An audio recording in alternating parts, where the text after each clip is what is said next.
Oh, what's that? I missed a couple stations while I was announcing this train? Well, that's because this was an express train, kind of like the X301 and X302 in real life. Only there were a few more stops, and I guess this hypothetically would have actually replaced it, because I was basically taking kind of a Metro North approach, where there would be the trains that would still take the normal route, and those would make all stops and then terminate at Mangonia Park. But since this train would be extended, it would make more limited stops, and then after Mangonia, it would make all stops to Sebastian. And I imagine that it would really be like the Amtrak San Joaquins, if anything, because it would go a longer distance. However, it wouldn't go like the whole way to where you're thinking.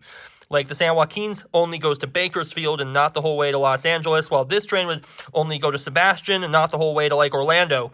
And then bus connections would take over. And I think just like that, I think this train would also have a crew change, where at Mangonia Park, the Herzog crew would exit and be swapped out for a Florida East Coast crew.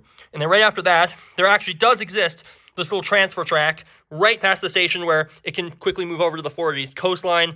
And then from there, it can continue along the coast to the Treasure Coast. I think maybe a few more trains could take this route, but these would only terminate at Jupiter, while I think maybe only like 4 round trips max would go outside of Tri-Rail's namesake territory.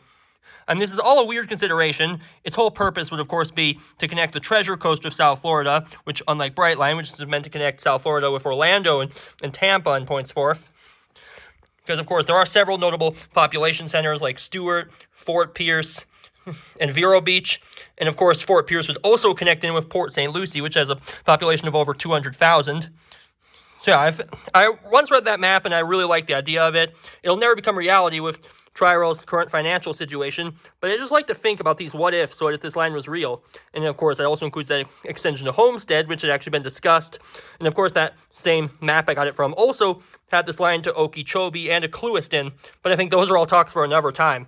If I'm going to care so much about this one railroad that I only get to see like once every year or two, I might as well talk more about it, and that's what I wanted to do right now.